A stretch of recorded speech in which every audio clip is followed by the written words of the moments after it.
Olá, está começando mais um episódio do Pod Fenix, 30 edições no ar. E neste episódio a gente vai falar de um momento muito especial da Fenix, que foi de reinvenção, de resiliência e também de um outro momento distinto, que é da chegada de novas marcas, novos parceiros. Estamos aqui hoje com o Michael Ribas, né, que é gestor do Laboratório de Estágio aqui em Montes Claros, está há 3 anos já na cidade.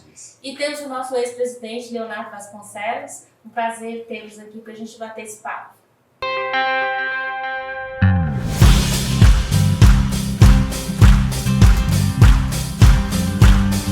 Leonardo, em 2020 você esteve à frente da CI, né? Inclusive você tomou posse durante a pandemia e foi um momento muito especial. Eu penso que tanto para as pessoas, né, que fazem parte ali da CI, né, dos colaboradores, da diretoria, como para você também como gestor. Conta pra gente como foi ser presidente da CI num momento tão desafiador. Tudo bem, obrigado, Nájila. Primeiramente, parabenizar a CI pela iniciativa de estar criando esse podcast. Eu vejo que isso pode resgatar as histórias, né, e resgatar os fatos que ocorreram ao longo desses anos da CI. Vejo que vocês convidaram ex-presidentes, ex-diretores, diretores, e eu acho que isso tem muito valor. Criar essa memória é importantíssimo para a Fenix e para a CI. Bom, vamos falar aí então da minha posse. Eu tomei posse em dia 31 de março de 2020, a pandemia começou dia 20 de março, ou seja, 11 dias depois da minha posse, já estávamos falando em lockdown, já se falava em reclusão, não sai de casa, fecha as lojas, e aquilo foi realmente um desafio muito grande. No primeiro momento, o país não sabia para onde ir, era um momento ímpar na história contemporânea, ninguém sabia para onde iam as coisas. Mas, obviamente, que as pessoas são muito resilientes, muito preparadas, e aos poucos começou uma acomodação.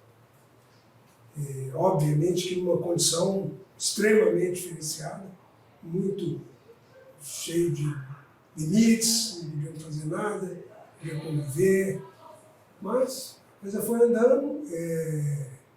Nós tivemos aí a Fenix, que seria em setembro, ou seja, a partir de abril, normalmente a gente já estaria construindo a próxima Fenix. E aí, obviamente, não pudemos tomar iniciativa nenhuma e começamos a estudar, conversar, trocar ideias, reunimos a diretoria de forma virtual, era uma coisa que não se falava em reunião online, naquele tempo. Realmente, a mudança ela é tão drástica que a gente não lembra do que aconteceu há pouco mais de 5 anos. Então fizemos uma primeira reunião online, tratando, vamos tentar não ser, na nossa gestão, que a Fenix perderia a sua sequência ininterrupta. 27 edições. 27 edições, sequência, vai parar na nossa. Aí, não, vamos tentar, vamos pensar. E começamos a estudar, tivemos a oportunidade de...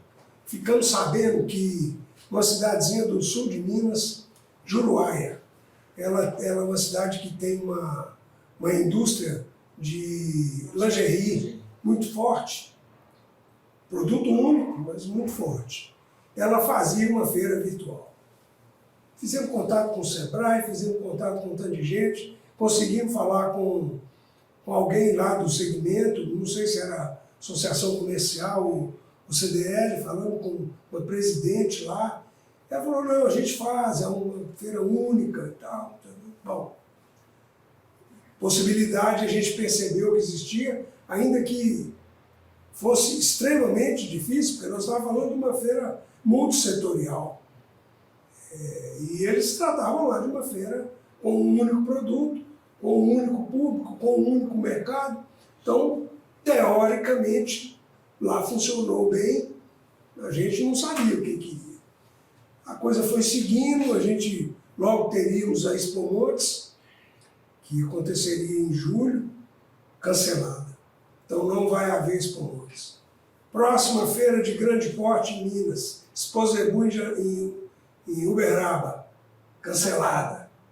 Falei, gente, não é possível, vai ser em minha mão, vamos pensar alguma coisa aqui. E aí trocamos ideia, buscamos apoio interno, a diretoria solidária, vamos tentar ver o que é possível. Nós tivemos um apoio muito grande do Edenilson, que era da executiva comigo naquela época, que tinha um conhecimento nessa área de tecnologia. Tem um outro pessoal que nos ajudou muito, o pessoal do Sebrae no primeiro momento foi parceiro. Tivemos ainda uma ajuda, contratamos uma agência e falamos, ó, possível é. Qual o resultado? Ninguém sabia dizer. Até porque era tudo era novo, né? Nunca havia acontecido nada nesse formato, nesse modelo. Então resolvemos fazer. E fomos buscando opiniões, buscando ajuda das pessoas, e cada um dava uma sugestão muito oportuna, todo mundo sugerindo, todo mundo percebendo que era legal se a gente fosse até pioneiro, porque eu acredito que fomos pioneiros numa feira multissetorial de forma online naquele tempo. E realmente, aí nós criamos um mote que era, não me lembro mais, mas era alguma coisa assim, vamos continuar a crescer, continuar a levar nossas empresas à frente. E naquela época isso funcionou, sabe? Nós tivemos apoio das universidades, porque a feira virtual, ela realmente tinha o início de um marketplace. Não era um marketplace funcional, como foi até na segunda edição, ele já foi funcional, de 2021, mas em 2020 a gente já pensava nisso. Vamos criar um marketplace que é engajar para a venda online, que era uma novidade. As coisas são, a evolução da tecnologia e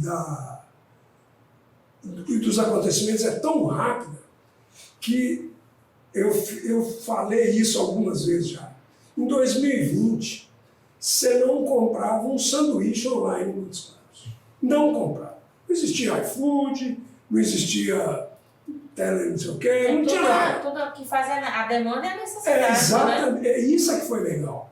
Então não existia, e eu sempre disse assim, às vezes algum produto hoje você comprava pelo telefone, mas online não tinha nada.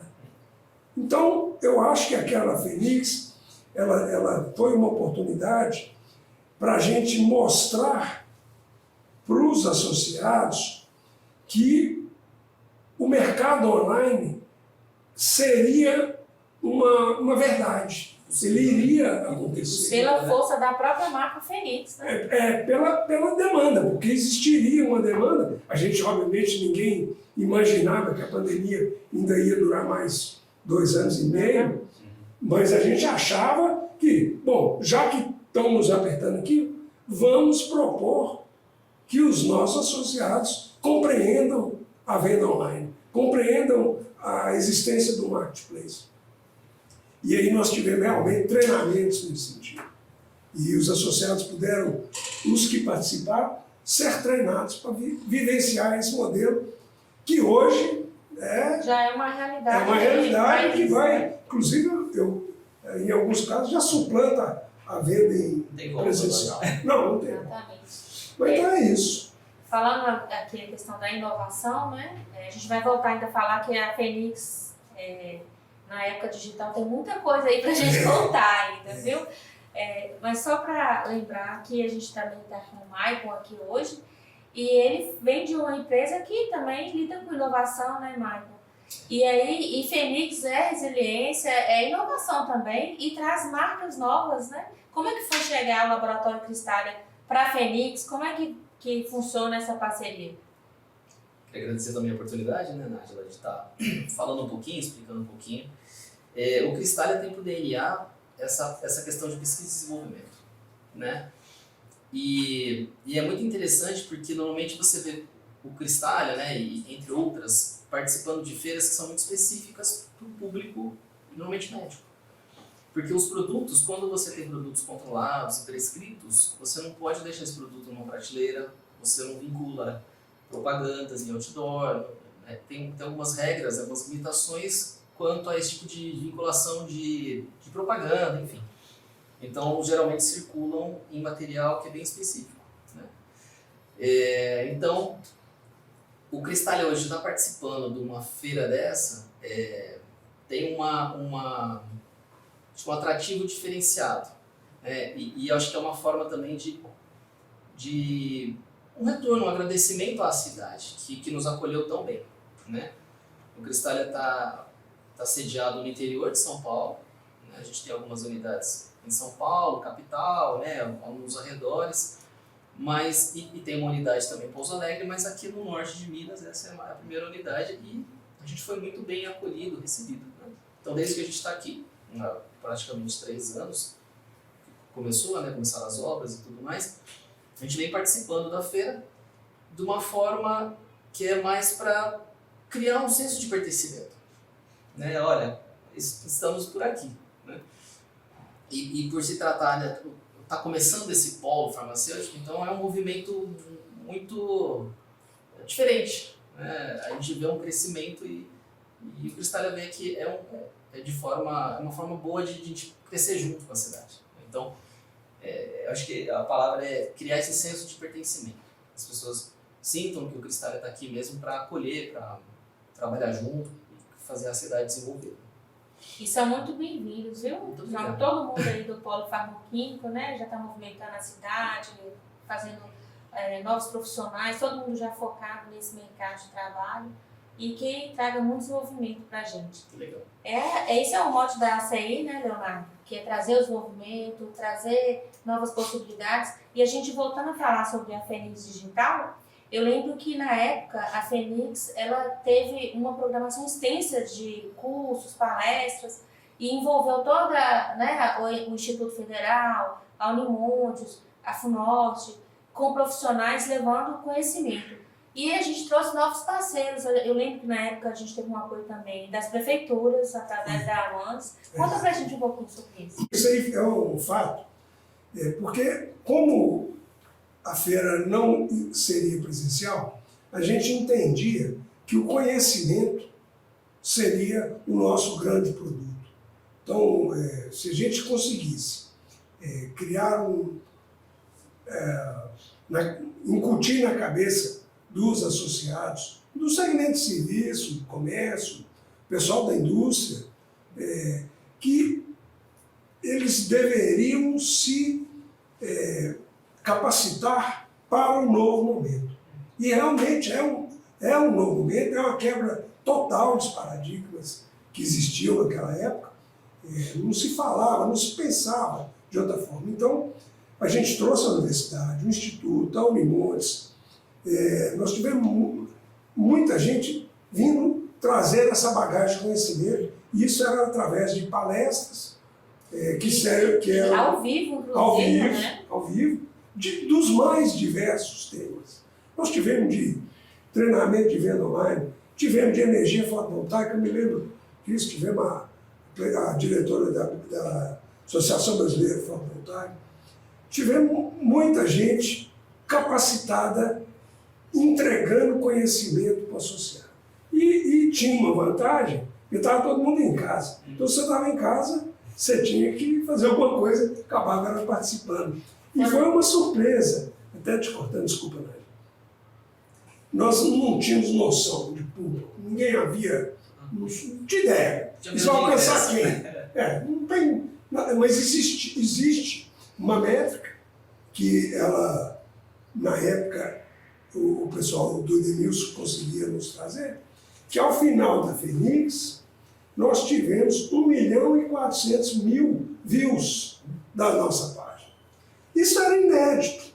Ninguém tinha ideia. Era isso que eu ia te falar. Você está falando associados, mas essa foi a Fênix que ela extrapolou, totalmente, saiu, né, de Montes Claros e da região e realmente se tornou nacional. Exatamente. Né? Por causa da isso, internet. você falou das prefeituras, a gente buscou através da AMANS a presença das prefeituras, também que a Fenix fosse uma vitrine para essas prefeituras. Então ela trazia, por exemplo, o pessoal lá do Gremogol vinha, montou um stand virtual e naquele stand ela divulgava a potencialidade da sua cidade. Isso foi muito legal.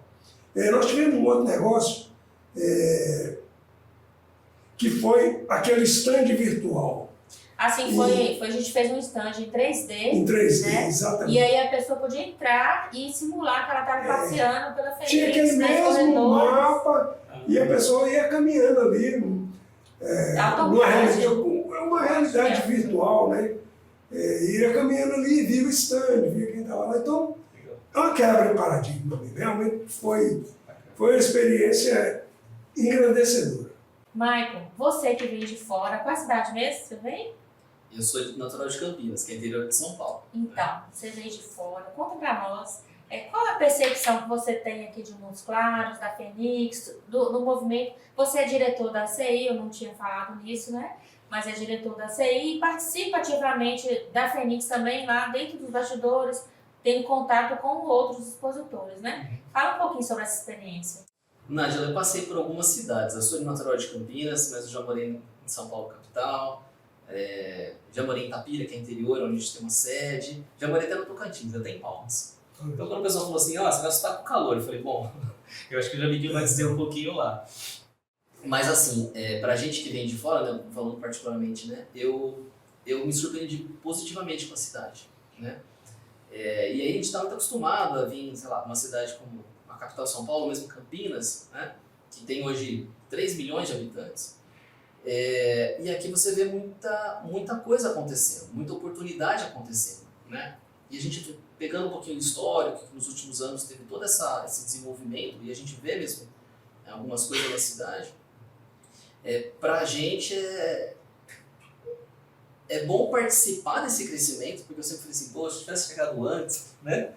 Então, hoje, de repente, a gente tem a oportunidade de estar chegando antes, né? Então, assim, a cidade tem muito potencial e está acontecendo todo esse movimento. Eu acho que, claro, ainda tem muita coisa para desenvolver, a gente está vendo que está tomando um caminho. E dadas as suas proporções, a Fenix é uma feira muito, muito interessante, né? Muito focada. A gente vê que de fato as pessoas estão ali, que tem um negócio de fato acontecendo, você vê que movimenta todo o norte, muita gente vem de fora. E é uma oportunidade de ver todas essas possibilidades, né? E eu falo assim, por estar aqui em Montes Claros, eu me considero daqui, da gente valorizar o que tem aqui, né? Porque fica muito aquela barreira, tem que trazer não sei de onde, não, vou fazer acontecer aqui, porque daí você faz essa roda girar, né? E claro, a gente tem falado muito que as empresas cada vez mais se preparem para essa demanda, né? Falando particularmente das indústrias farmacêuticas, tem, claro, toda uma regra, toda uma normativa que vai além só das portas da empresa, né? Que são regulatórios, né? Para atender esse produto, mas a empresa já sabe disso. Então, a empresa que fala o contratante, né? Sim. Então, é importante que eles se preparem para isso. E aí a gente vê nessas feiras esse movimento acontecendo, né? Então, essa é a terceira que eu vou participar, né, do tempo que eu estou aqui, e a gente vê que a cada ano que passa, essa estrutura vem tomando cada vez mais forma, né? Então, eu acho que é importante que os fornecedores participem, que tragam essas soluções, que tragam as coisas que eles estão dispostos a oferecer. E ao mesmo tempo eles vão ver também, a demanda realmente é grande, né? Precisamos aumentar, expandir, investir ou se preparar para alguma coisa a mais, né? Inclusive, fica aqui a dica, a CI vai realizar uma rodada de negócios na Fenix 2025 e as inscrições já estão abertas. Então, assim, é uma chance, né, de aproximar o fornecedor, Sim. Né, dessas empresas que estão chegando e tem muita demanda realmente, né? Porque a gente não sabe tudo que a pessoa tem a oferecer, né? De repente eu conheço um produto que alguém vende, mas ele de repente tem um leque muito maior, né? Então é importante que a gente saiba o que eles têm a oferecer, eles saibam da demanda, do que a gente precisa, né? Eu falo no plural porque eu acabo envolvendo aqui demais segmentos que estão junto com a gente está muito junto nisso, né? Então é bom para todo mundo, eu acredito. Leonardo, lembrando da Fenix, na verdade, quando ela ficou híbrida, né? Que ela ficou um tempo, né? Totalmente virtual. Aí depois a gente começou a já trabalhar, né? Alguma coisa. Eu lembro que nós montamos um estúdio dentro da CI, né? Contratamos uma pessoa para ser âncora. A agência Flagra, na época, até aqui coloca o Caíco e o Selma trabalharam brilhantemente, né? Não podemos esquecer deles, sim, não. Sim, Foram essenciais, hein? Eram cada semana a reunião com o nosso café com pão de queijo e todo mundo trazendo ideia e tal. E eu penso que ficou marcado demais, tanto para a cidade, né, quanto para a CI, esse momento assim, que foi muito atípico e de aprendizado. Na sua opinião, qual o legado que você acha que a Fenix Digital contribuiu para essa trajetória de 30 edições da Fenix? Eu acho que assim, é importante não ter interrompido, mas não é esse o grande legado, sabe? Assim, isso é um número apenas. Podemos ter parado como a maioria do país parou naqueles tempos. Mas o que eu acho é que a gente trouxe um aprendizado para a CI, para as pessoas da CI e para as pessoas que fazem a Fenix acontecer. No caso é vocês mesmo, estão lá, que são do executivo, que são as pessoas que produzem a feira. E eu vejo que aquilo ali trouxe uma bagagem muito interessante, diferenciada. Eu vejo que importante, a gente fez lá em 22, eu já fiz a Fenix presencial, um público excelente, mas ela estava espelhada virtualmente. Então tudo que estava acontecendo de forma presencial continuou acontecendo virtual. Qual ganho? O ganho é a gente poder ter um alcance além da fronteira física. Então, tem gente do Norte de Minas que vem aqui, mas nós tínhamos acesso, gente do exterior, participando das palestras, participando dos treinamentos, do Brasil inteiro. Esse levantamento de informações, essa lead que o pessoal da área técnica consegue, dava para a gente perceber que realmente o alcance mudou. Então, acho que esse foi o legado mais importante da feira online. Ele extrapolar as fronteiras. Eu acho que isso aí levou o nome da Fenix mais longe. E que veio mais, né? E sempre adaptada, né, às novas tecnologias, né? O podcast mesmo nasceu, foi na época da pandemia, e hoje está aí, né? Sendo um sucesso de audiência.